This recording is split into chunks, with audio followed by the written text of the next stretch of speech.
You can do it.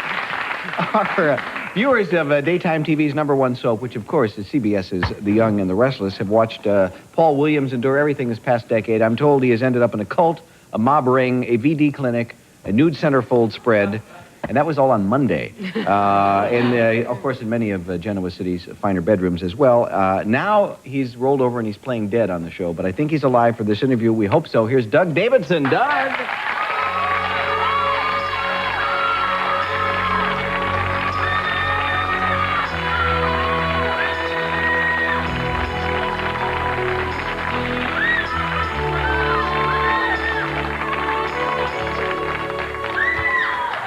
I'm playing dead. Is this your first dead guest? This is your first dead guest. No, actually, we had the guy from Weekend at Bernie's on once, and he was dead. Oh, he was too. dead too. Yeah, but you're playing dead. You're not really dead. No, I'm not really dead. Oh, you'll have to bring me up to date. I'm sorry, in your own best summation way here. I was up for a murder charge, which I did not commit, and I don't think.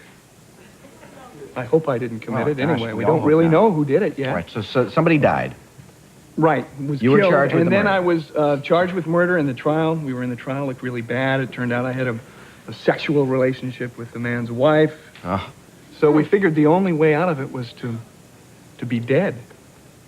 And it worked. But you're pretending to be dead in order to solve the murder. Exactly.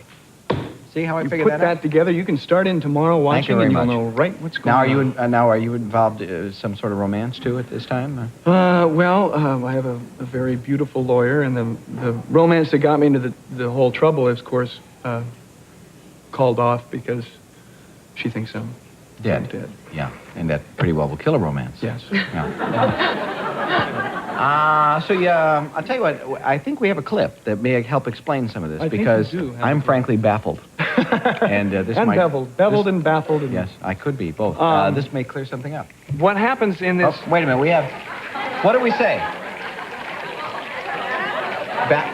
Babbled is the secret word? Oh. What does that mean? I'm not sure. We said a secret word.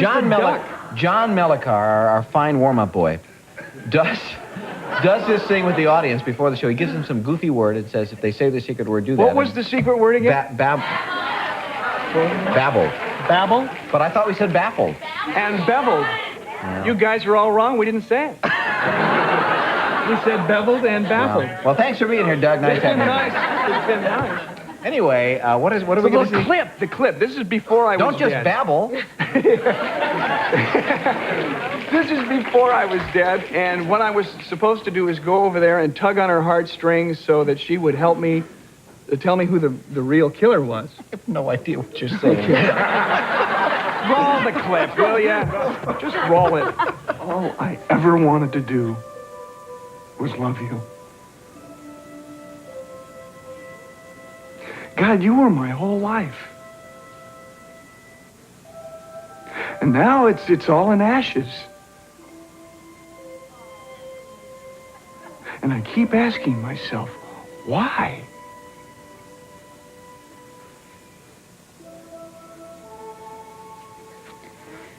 I can't give you any answers, Paul.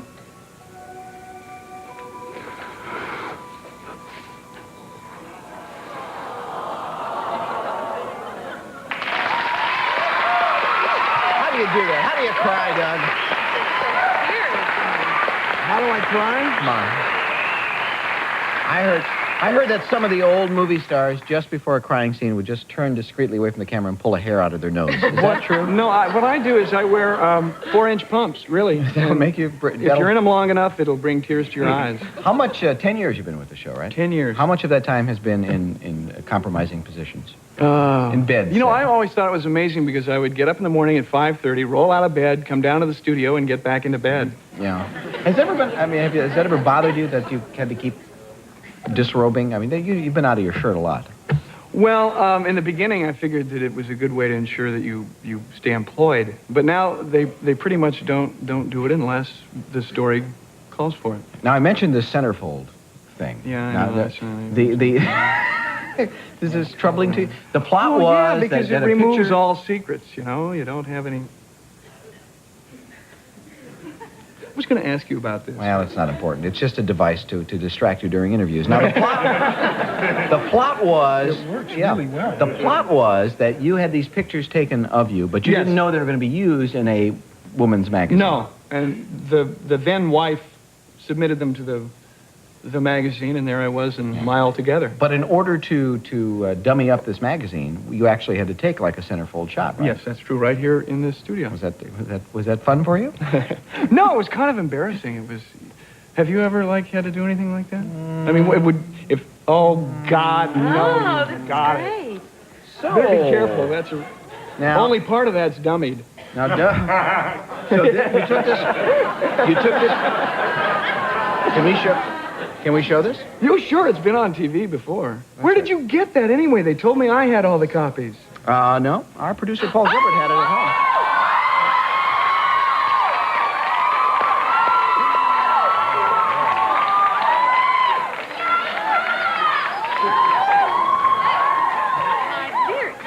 How painful was that staple? Yeah. That's the question. I still have the scars to the staple. My goodness. Well, now does your wife put up with all this stuff? Okay. By the way, Yes, she does. speaking of your wife, she sent us another beefcake shot of you.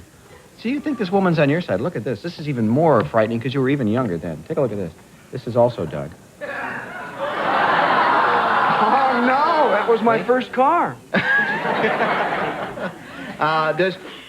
You get mobbed and you get all the mail from the girls and all that. And that's why. That shows you. Does your wife handle all this okay? She handles it very well. She's an actress herself, so she finds herself in compromising positions as well. Yeah. All right. So Well, she's very understanding. we'll take a break and you can examine that thing some more, Yeah. and we'll be back and talk with Doug Davidson. Stay with us.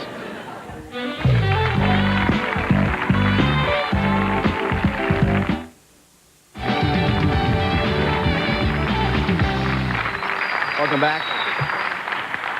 We're here with Doug Davidson. Let's talk about the mail. I mentioned it. You get a lot of it. What kind of get stuff? a lot of mail. You can get anything. I was talking to my wife earlier, and she reminded me that somebody sent me an X-ray.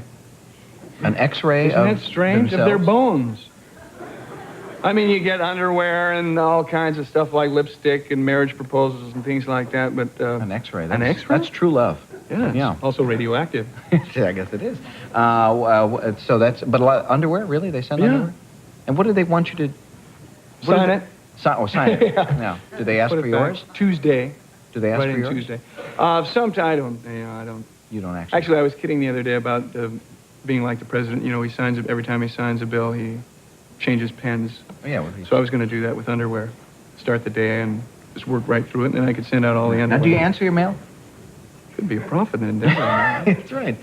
Yes, I do. Yeah, It really? takes me a while. It takes me about 6-8 months to get around to it. I have it sorted already, but then it all comes. Now you comes to do me. public appearances too. Yes. Now these can get a little hairy, I would think, because They again, can. people get excited They can. when you daytime folks especially. They like you guys. I've been doing it for a long time now, so usually we kind of expect what we get. But when we started